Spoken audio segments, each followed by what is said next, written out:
वैसे तो बहुत सारे शोनेन एनीमे हैं, Naruto, Bleach, One Piece, Hunter x Hunter, जो बहुत ज्यादा पॉपुलर हैं। लेकिन एक ऐसा एनीमे है जिसके बारे में इंडियन एनीमे फैंस बिल्कुल भी बात नहीं करते हैं, जिसका नाम है फेरी टेल। फेरी टेल एक ऐसा एनीमे जो 2009 में शुरू हुआ था और 2019 में बंद हो गया, लेकिन इसके फैंस दिन ब दिन बढ़ते ही जा रहे हैं। तो ऐसा क्या खास है इस एनीमे के अंदर जो लोग इसे देखने पर मजबूर हो जाते हैं? तो इस चीज का एग्जाम्पल मैं तुम्हें खुद से देता हूँ। तो हाय, मेरा नाम है सलमान और तुम लोग इस चैनल पर मेरी आवाज पहली बार सुन रहे होगे, तो चलो मैं बताता हूँ। तो सबसे पहले मैंने एक बार फेरी टेल देखना स्टार्ट किया था इसके बारे में सुन के, एंड मैंने इसके 10 से 12 एपिसोड देख के इसको ड्रॉप कर दिया, बिकॉज इसका एनिमेशन अच्छा नहीं था। एंड एनिमेशन इतनी बड़ी प्रॉब्लम नहीं है मेरे लिए, बट इसकी जो स्टोरी लाइन है वो मॉरल एपिसोड्स की जैसी मुझे फील हो रही थी। नहीं तो उसके अंदर कुछ इंटरेस्टिंग था, ना ही ट्विस्ट एंड ना ही कुछ और भी खास था। कैरेक्टर्स भी ऐसे जैसा एनपीसी जैसे थे। एंड फिर डीसी ने मेरे को सजेस्ट किया कि इस एनिमे को दोबारा स्टार्ट करो, बस इसके 20 एपिसोड देख लो, उसके बाद तुम खुद इससे हुक हो जाओगे। एंड उस बंदे की बात सच थी। मैंने जैसे तैसे करके 20 एपिसोड देखे एंड उसके बाद मैं खुद से इसको देखता हुआ चला गया एंड मैं एक तरह से एडिक्टेड बन गया। एंड मैं इसको अभी भी देख ही रहा हूँ थोड़ा थोड़ा करके। और अगर तुम भी इस एनीमे को देखना चाहते हो तो किन चीजों का तुम्हें ध्यान रखना है वो मैं तुम्हें बताता हूँ, एंड बाकी सारी जानकारी तुम्हें डीसी खुद दे देगा। तो सबसे पहली बात, ये एनीमे 2009 में आया था, तो उस हिसाब से इसका एनिमेशन काफी ज्यादा बेकार है रियली में। लेकिन धीरे धीरे इसके एनिमेशन की क्वालिटी बढ़ती है और स्टोरी की, एंड स्टोरी में ऐसे टर्म्स एंड ट्विस्ट आते हैं जो देख के तुम्हारा दिमाग घूम जाएगा। जो उसका मेन कैरेक्टर है वो नारुतो, गोकू और लूफी का मिक्सचर लगता है, क्योंकि ये खाता भी बहुत है, लड़ता भी बहुत है और मंदबुद्धि भी है। एंड बाकी तुम्हें डीसी खुद बताएगा। तो यहाँ से मैं स्टार्ट करता हूँ। मेरा नाम है धीरज और तुम्हारा स्वागत है मेरे चैनल DCYT पे। और इस वीडियो में बात करने वाला है कि क्यों तुम्हें फेरी टेल देखना चाहिए, why you should watch fairy tale. ठीक है, तो एक ऐसा एनीमे जहाँ पे फ्रेंडशिप सिर्फ आइडियोलॉजी नहीं पावर बन जाती है, यहाँ फाइटिंग में सिर्फ ताकत नहीं इमोशन भी होते हैं, और यहाँ एक गिल्ड फैमिली जैसी लगती है। मैं बात कर रहा हूँ फेरी टेल की।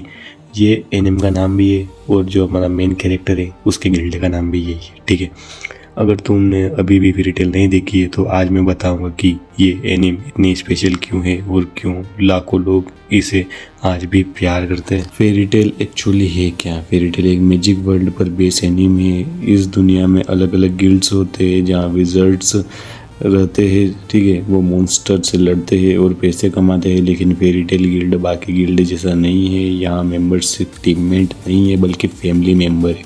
ठीक है, स्टोरी मेनली फॉलो करती है एक फायर ड्रैगन स्लेयर को जिसका नाम है नात्सु ड्रैगनिक। ठीक है, और वो जो अपना बंदा बोल रहा था सलमान भाई कि ये तीनों का मिक्सचर है बिग 3 के मेन कैरेक्टर का, तो वैसे वो सही बोल रहा था। ऐसा ही कुछ है। नात्सु थोड़ा लाउड है और क्रेजी है, लेकिन अपने दोस्तों के लिए किसी से भी लड़ सकता है। ठीक है, फिर आती है लूसी हार्टफीलिया जो फेरी टेल गिल्ड ज्वाइन करती है और यहीं से इनका एडवेंचर शुरू होता है और आगे बहुत सारी चीज़ें होती है। अब बात करते हैं कैरेक्टर्स क्यों इतने लवेड है। तो फेरी टेल की सबसे बड़ी स्ट्रेंथ उसके कैरेक्टर से, हर कैरेक्टर अलग फील देता है। जैसे कि ग्रेफुल बस्टर, क्लेम, आइस यूज़र, लेकिन फनी राइवली हमेशा नात्सु के साथ। एल्सा स्कारलेट शायद एनीम की सबसे बेडेस्ट फीमेल कैरेक्टर में से एक है। और फिर हैप्पी, वो जो ब्लू कैट जो हर सीरियस मोमेंट में कॉमेडी डाल देता है। फेरी टेल में साइड कैरेक्टर भी इम्पोर्टेंट लगते हैं क्योंकि एनीम हर कैरेक्टर को इमोशंस मोमेंट देता है।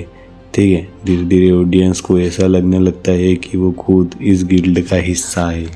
और अब बात करते हैं फाइट और पावर सिस्टम की। अब बात करते हैं फाइट की। ठीक है, फेरी टेल की फाइट सिर्फ एनिमेशन के लिए याद नहीं रखी जाती बल्कि इमोशंस के लिए याद रखी जाती है। यहाँ पर कोई कैरेक्टर लड़ता है तो उसके पीछे रीज़न होता है, किसी दोस्त को बचाना, गिल्ड की रिस्पेक्ट या किसी प्रॉमिस को निभाना, और यह चीज़ फाइट को इम्पेक्ट बनाती है। नात्सु का fire dragon share magic, Elsa की रिक्विप मैजिक, लूसी की सेलेस्टियल स्पिरिट, हर पावर अलग अलग फील देती है। और जब बैकग्राउंड म्यूजिक बजता है ड्यूरिंग फाइट तब सीन और भी ज़्यादा लेजेंडरी लगते हैं। फेरी टेल एक फाइटिंग एनिम नहीं है, यहाँ पे इमोशनल मोमेंट्स भी है। फेरी टेल एक्शन एनिम है लेकिन वहाँ मोमेंट भी है जो कि इमोशनल है। ठीक है, इस एनिम की असली ताकत इसका इमोशन है। कोई मोमेंट ऐसा है जहाँ कैरेक्टर्स एक दूसरे के लिए सब कुछ रिस्क कर देते हैं। कुछ सीन जेन्युइनली इमोशनल है और शायद यही रीज़न है कि फेरी टेल फैन अपने गिल्ड को इतना डीपली फील करते हैं। ये एनिम बार बार एक ही मैसेज देता है, अकेले स्ट्रॉन्ग होना ज़रूरी नहीं है, सही लोगों के साथ स्ट्रॉन्ग होना ज़रूरी है। लेकिन फेरी टेल एकदम परफेक्ट एनिम नहीं है, क्योंकि बहुत सारे को इससे बहुत ज़्यादा दिक्कत होती है। वो क्या चीज़ें, हाँ वो अब ओबियसली फेरी टेल एक परफेक्ट एनिम तो है नहीं, तो कुछ लोग इसके फैन सर्विस पसंद नहीं करते और लोग कहते हैं कि फाइट में पावर ऑफ फ्रेंडशिप बहुत ज़्यादा यूज़ होता है। और हाँ एनिम थोड़ा लॉन्ग भी है, ठीक है, लेकिन ऑनेस्टली अगर तुम इमोशनल शोनेन एनिम पसंद करते हो तो फेरी टेल का एक्सपीरियंस काफ़ी इंजॉयबल होगा। फेरी टेल एकदम परफेक्ट एनिम नहीं है, लेकिन ये उन एनिम में से है जो ख़त्म होने के बाद भी याद रखी जाती है। इसकी वर्ल्ड बिल्डिंग, कैरेक्टर्स, म्यूज़िक और इमोशनल मोमेंट्स इसे स्पेशल बनाते हैं। और ट्रस्ट में कुछ एपिसोड बाद में तुम्हें ऐसा लगेंगे जैसे फेरी टेल गिल्ड तुम्हारी भी फैमिली बन गई हो। कुछ एपिसोड के बाद तुम्हें ऐसा ही लगने लगेगा। तो अगर तुमने अभी तक फेरी टेल नहीं देखी, मे बी अब टाइम आ गया है, और अगर देख ली है तो कमेंट में बताओ तुम्हारी फेवरेट कैरेक्टर कौन है, ठीक है। और तुम्हें फ्री में देखना हो तो मूश इंडिया करके चैनल है अपने इंडिया का, ये जो कि फ्री में एनिम दिखाता है। बस वहाँ पे उसकी प्लेलिस्ट है जहाँ पे सीजन 8 फेरी टेल तक ड्रॉप कर दिया है। कुछ 280 एपिसोड तक आ चुके हैं हिंदी डब में, तो तुम उसे देख सकते हो, ठीक है।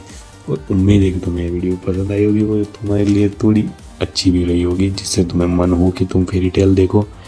और ठीक है, सायोनारा।